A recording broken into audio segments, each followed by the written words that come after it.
Tonight on Spectrum News, hear what IT says about campus Wi-Fi. You'll see how and why students are making up chapel skips. The IWU men's basketball team is living out a legacy, and find out how students from 4 schools bond over a game they love. It's all next on Spectrum News.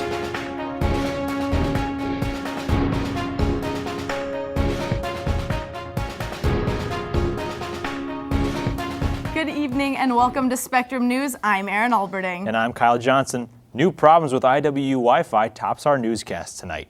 Christmas came early at Indiana Wesleyan this week. Laughter and carols filled the campus as students embraced the holiday spirit. The university decorated the Student Center while students decorated Christmas cards for residents at the Colonial Oaks Healthcare Center. The week's festivities included caroling and gingerbread house making contests. Students will get to enjoy the Christmas atmosphere for the rest of the semester. The Student Activities Council has planned Christmas activities throughout the weekend.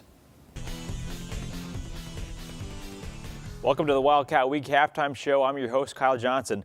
We'll take a break from the women's action and get you caught up on some men's basketball news. The men took the court Saturday against Spring Arbor University, and the 13th ranked Wildcats played arguably their best ball of the season. The Wildcats started hot and never let up. First quarter action here as Jordan Widener starts things off with a fast break layup in traffic. Lane McHuron here with the tough rebound and gets the putback, plus draws a foul on the play. Nice work.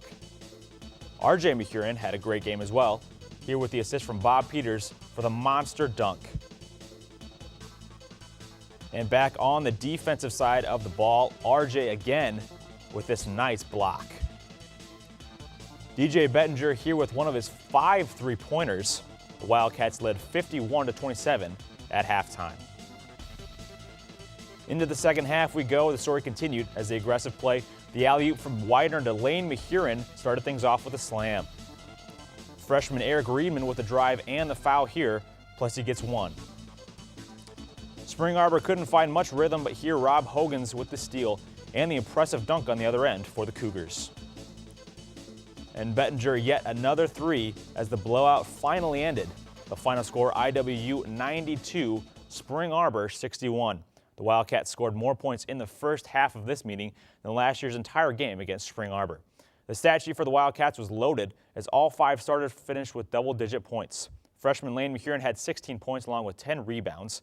DJ Bettinger went 5 of 10 from three-point land, resulting in 15 points, and Jordan Widener added 14 points of his own. Zach Vandewater added 6 rebounds and 4 steals. Senior RJ McHuron totaled 12 points and 8 rebounds. Freshmen Bob Peters and Eric Reedman also contributed a total of 17 combined points. The dominant win gave IWU a 16-4 overall record and a 6-2 mark in conference play. The men were away at Goshen College last night and tipped off at 7 p.m.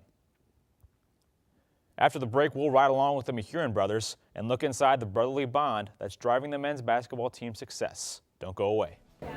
Diversity is always a hot topic here at IWU, and the administration is working hard to diversify our student portfolio.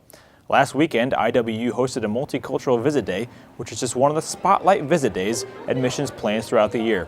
Vice President for Enrollment Management, Janelle Vernon, says these specific visit days give students the opportunity to make connections. When we set up visit days, we target different potential student populations. So, for example, yesterday was a spotlight on nursing, and this is a spotlight on multicultural. And so this is just one of many options for students to experience. Diversity rates have been improving over the last few years at IWU, despite an overall enrollment downturn. IWU may be a small private school, but it's made an appearance on many Best Value college lists, including the Kiplinger Best Values. The list is divided between private and liberal arts categories. IWU ranks 79th out of 100 on the private school list. The top of the list includes Yale, Princeton, and Harvard. The Best Value colleges on the list must have a high tuition to education rate. The total tuition for IWU this school year is $23,628, putting on the list for top 100 colleges. The indoor track and field teams recently competed in the IWU Invitational. Teams such as Ball State and IUPUI competed. 6 Wildcat athletes achieved NAIA standards. Allison Trevithick finished second in the women's high jump with a height of 1.65 meters. In the women's long jump, Alex Miller finished third with 5.45 meters, and Christy Schultz finished fourth with 5.44 meters. On the men's side, Michael Moffitt achieved a mark of 2.01 meters in the men's high jump. Jake Smith placed first in the men's 60-meter hurdles with a time of 8.35 seconds. The Wildcats are competing today at the IWU in the Wildcat Invitational. The action kicked off at 12 p.m. Well, that will about do it for this edition of Wildcat Week Halftime. Remember, if you ever want more information about WIWU and all Wildcat sports, you can visit www.wiwtv.com. That's www.wiwtv.com. That's all we have for this edition of Wildcat Week Halftime. Now let's get back to the second half of the women's game against Bethel College. I'm Kyle Johnson, and you've been watching Wildcat Week Halftime.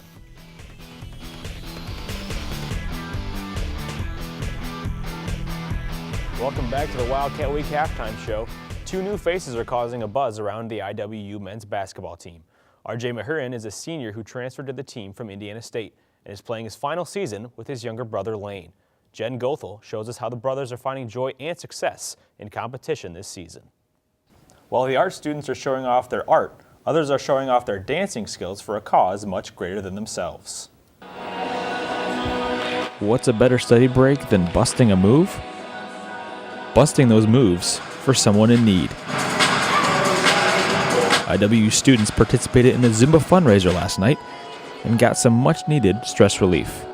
Participants donated their entry fee to help Connie Nave, a lab instructor for the IWU School of Nursing. She was recently diagnosed with stage 4 cancer, and many students got jiggy with it to help her out. Hearing about Connie and her situation, we thought it'd be a fun way, but also a good way to raise money too, for her to help pay for medical costs. Kyla Morgan is a senior nursing major and organized the event. Fellow nursing major and dance instructor Stephanie Sprout led the dance workout and says the turnout was even better than expected. I was very pleased with the turnout. I mean, anybody, is great, and I was just absolutely thrilled. God definitely came through and proved himself and just showed what a blessing we can be to Connie and her family. As important as getting rid of stress is this time of year, everyone remembered the real reason they were moving their feet. She really encouraged us, and she was just always a sense of love and comfort.